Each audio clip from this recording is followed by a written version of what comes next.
कल जब राकेश टिकैत मंच पर आए तो उन्होंने कहा कि एक जमाना था जब हर हर महादेव और अल्लाह अकबर के नारे एक साथ लगाए जाते थे और लोग उस बात को भूले नहीं हैं। मैं आपको बतलाऊंगा कि राकेश टिकैत ने जब मंच पर खड़े होकर अल्लाह अकबर के नारे लगाए तो भीड़ ने जवाब दिए हर हर महादेव। भारतीय जनता पार्टी इसी एकता से डरती है और यही वजह है कि आने वाले 6 से 7 महीनों में वो पुरजोर कोशिश करने वाली है कि किसी भी कीमत पर इस एकता को तोड़ा जाए। किसान आंदोलन इसी एकता का प्रतीक है। क्या कहा राकेश टिकैत ने और क्यों डरती है बीजेपी, इससे सुनिए। इस तरह की अगर सरकारें देश में होंगी तो ये दंगे करवाने का काम करेगी। पहले भी नारे लगते थे जब टिकैत साहब थे, अल्लाहू अकबर, अल्लाहू अकबर, ये नारे लगते थे। हर हर महादेव और अल्लाहू अकबर के नारे इसी धरती से लगते थे। ये नारे हमेशा लगते रहेंगे, ये नारे हमेशा लगते रहेंगे। दंगा यहाँ पर नहीं होगा। ये तोड़ने का काम करेंगे, हम जोड़ने का काम करेंगे। किसी गलत फहमी में मत रहना। ये देश हमारा है, ये प्रदेश हमारा है, ये जिले हमारे हैं। अब मैं आपको यह तस्वीर दिखाना चाहता हूं आपके स्क्रीन पर। दोस्तों ये तस्वीर देखिए, योगेंद्र यादव ने यह ट्वीट किया है। इस तस्वीर में आप देख सकते हैं हिंदू भी है, मुसलमान भी है और सिख भी है। यही तो मेरे भारत की तस्वीर है। भारतीय जनता पार्टी इसी तस्वीर से डरी हुई है क्योंकि वो जानती है कि अगर वो धर्म के आधार पर लोगों को बांट नहीं पाई तो किसानों के आंदोलन के चलते उससे चुनावों में जबरदस्त नुकसान होगा। और आप जानते हैं भारतीय जनता पार्टी का जो प्रचार तंत्र है वो इतना थका हुआ, पिटा हुआ और इतना जहरीला है कि जो खूबसूरत बात कही राकेश टिकैत ने, उन्होंने उसमें भी जहर घोल दिया। राकेश टिकैत ने क्या कहा था कि एक जमाने में लोग अल्लाह अकबर कहते थे और साथ में नारे लगते थे हर हर महादेव के। खूबसूरत बात। मगर आप देखिए ये भारतीय जनता पार्टी की महिला मोर्चा की कोई नेत्री हैं और मैं इनका ट्वीट सिर्फ इसलिए पेश कर रहा हूं प्रतीक के तौर पर। कल पूरी भाजपा का जो प्रचार तंत्र है वो लगातार ये जहर घोल रहा था कि देखिए राकेश टिकैत अल्लाह अकबर के नारे लगा रहे थे। तो एक तरफ भाजपा का प्रचार तंत्र राकेश टिकैत के बयान को लेकर झूठी खबरें फैला रहा है, मगर दूसरी तरफ उनके अपने मंत्री पीयूष गोयल ने कुछ महीनों पहले यह बयान दिया था। इसके बारे में उनका क्या कहना है, सुनिए। तो मैंने जफर भाई की परमिशन ली है कि मैं अगर शुरुआत कर सकूं उस छोटे वाक्य से जो हमने तब सीखा था और जो मेरे मन में ऐसा बैठ गया है कि रोज सुबह जब मैं पूजा करता हूं उसमें मैं वो वाक्य भी साथ में जोड़ता हूं, ला इलाहा इल्लल्लाह मुहम्मदुर रसूलुल्लाह। राकेश टिकैत सिर्फ ये बता रहे थे कि पश्चिमी उत्तर प्रदेश का ये समाज वो समाज है जहां ये दोनों नारे एक साथ हुआ करते थे, एक साथ लगाए जाते थे। मगर ये लोग इसमें भी जहर घोलने को तैयार। बीजेपी क्यों डरी हुई है मैं आपको बताता हूं दोस्तों। ये 3 तस्वीरें देखिए एक के बाद एक। इन तस्वीरों में देखिए मुस्लिम युवा किसानों को हलवा बांट रहा है दोस्तों। इससे ज्यादा खूबसूरत बात कुछ नहीं हो सकती, खासकर उस जगह की, उस मुजफ्फरनगर की जहां 2013 में ये दोनों कौमें एक दूसरे की जान की दुश्मन हो गई थी। ये ना भूलें कि 2013 में ऐसी ही एक किसान महापंचायत हुई थी जिसके बाद दंगे शुरू हो गए थे। आज एक और किसान महापंचायत आपके सामने हो रही है और वो सामाजिक समरसता और सामाजिक एकता की मिसाल पेश कर रही है, एक संदेश पेश कर रही है। और भारतीय जनता पार्टी इस तस्वीर से डरी हुई है। वीडियो दिखाता हूं मैं आपको। इस वीडियो में आप देखेंगे एक बुजुर्ग मुसलमान के पास कोई पूछता है कि चचा हलवा क्यों बांट रहे हैं। वो बुजुर्ग मुसलमान क्या कहता है आप खुद सुनिए। ले लो भाई, ले लो, ले लो, ले लो,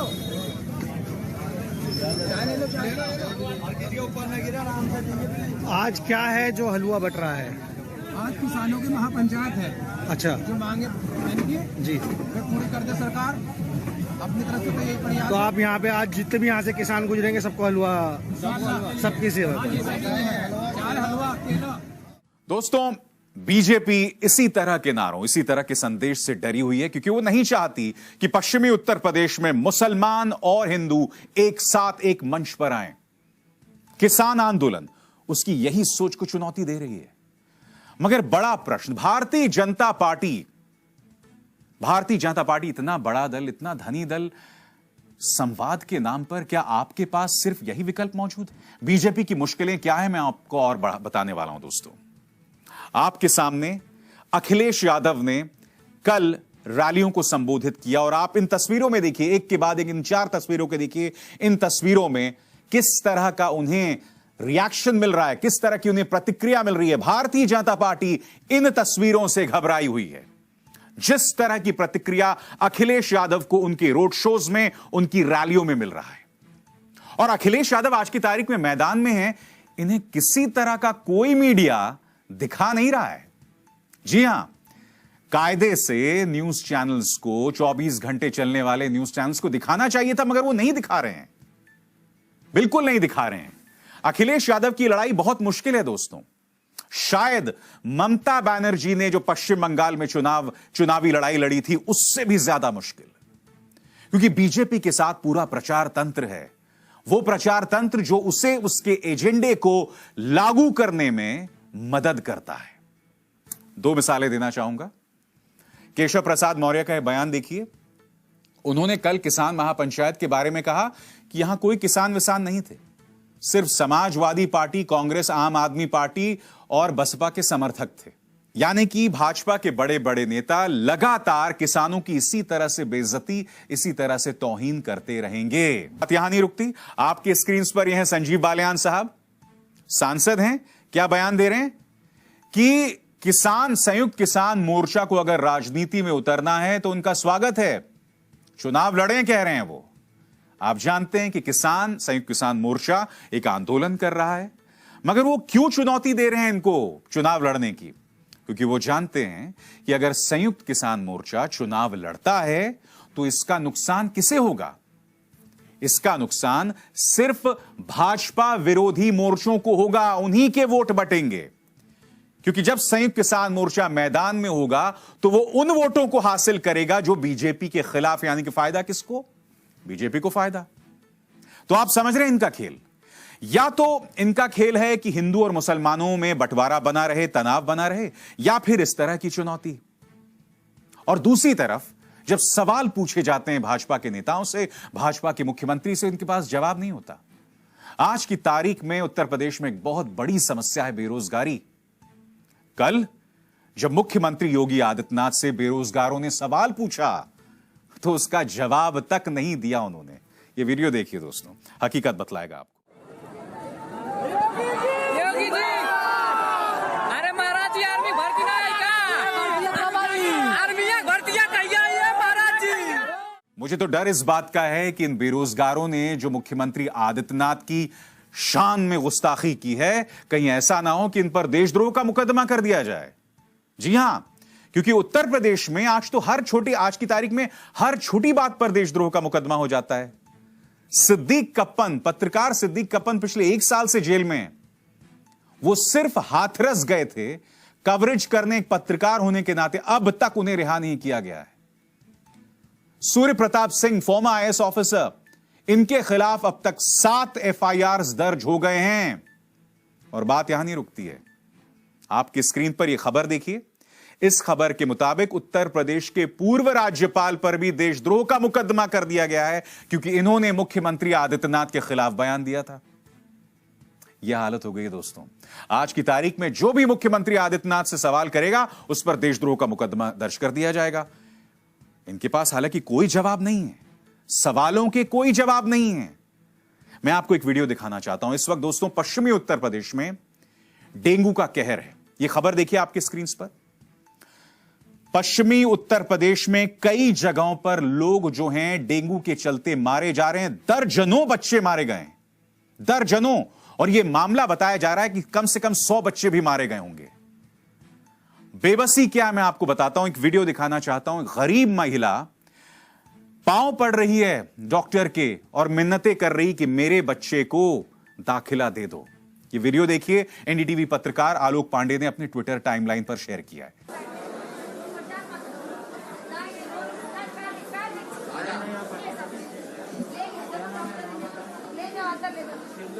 फायदा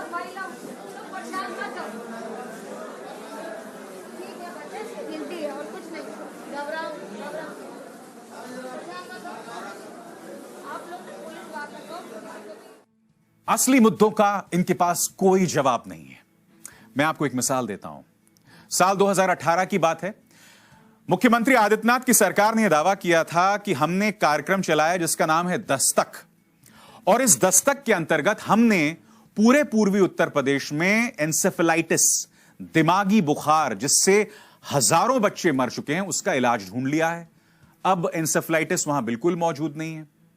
दोस्तों, मैंने वायर पोर्टल के लिए एक पड़ताल की और मैं गया वहां पर। मैंने यह रिपोर्ट फाइल की जो इस वक्त आपके स्क्रीन पर है।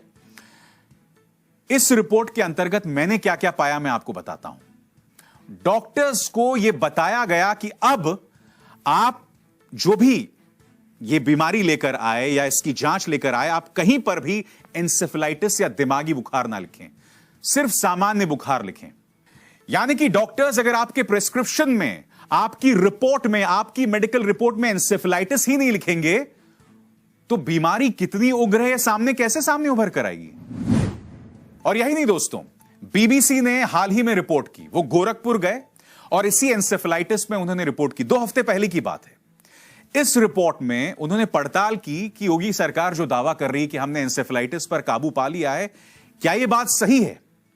तो उनके रिपोर्टर ने जो पड़ताल की, उस पड़ताल का एक हिस्सा मैं आपको पढ़ के सुनाना चाहता हूं, जिससे आपको पता चलेगा कि मुख्यमंत्री आदित्यनाथ की सरकार किस तरह से काम करती है। ये लोग बीमारी पर तो काबू नहीं पा सकते, इसलिए क्या करते हैं कि आप लोगों जो तकलीफ उठा रहे हैं, अपनी आवाज उठा रहे हैं, उसी पर ही अंकुश लगा दो। खबर का यह हिस्सा मैं आपको पढ़ के सुनाना चाहता हूं। लेकिन इन आंकड़ों पर कई तरह के सवाल भी उठ रहे हैं। गोरखपुर मेडिकल कॉलेज के ही एक डॉक्टर ने नाम न छापने की शर्त पर बताया कि आंकड़ों को दबाने और कम से कम दिखाने की हर संभव कोशिश हो रही है। उनके मुताबिक ब्लॉक लेवल पर ईटीसी यानी एंसेफेलाइटिस ट्रीटमेंट सेंटर इलाज के लिए बनाए गए हैं, लेकिन वहां इलाज और टेस्टिंग की सुविधाएं नहीं है। वहां के डॉक्टर्स और अन्य स्टाफ पर दबाव है कि उन्हें बीआरडी मेडिकल कॉलेज न भेजा जाए। बीआरडी मेडिकल कॉलेज यदि भेजा भी जा रहा है तो यहां 100 नंबर वार्ड में भर्ती न करके अन्य वार्डों में शिफ्ट किया जा रहा है।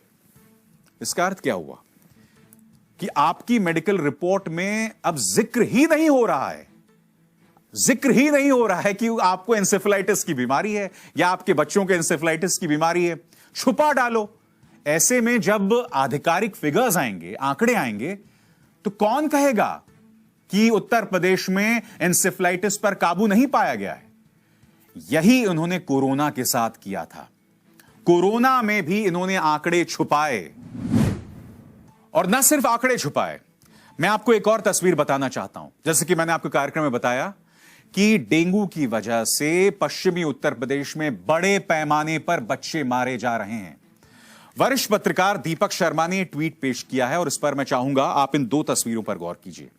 एक तस्वीर में एक बाप अपने बच्चे को कंधे पे लाद कर जा रहा है और दूसरी तरफ फिरोजाबाद के सांसद हैं चंद्रसेन जादौन, वो क्रिकेट खेल रहे हैं। दीपक शर्मा क्या लिखते हैं मैं पढ़ के सुनाना चाहता हूं आपको। उत्तर प्रदेश के फिरोजाबाद में फैले डेंगू वायरल से अब तक 84 बच्चों की मौत हो गई है। 400 से ज्यादा की हालत गंभीर है। बेड के लिए कई मां बाप को गोद में लेकर अस्पताल के बाहर तड़प रहे हैं। पर इन मौतों के बीचों बीच फिरोजाबाद के बेशर्म भाजपा सांसद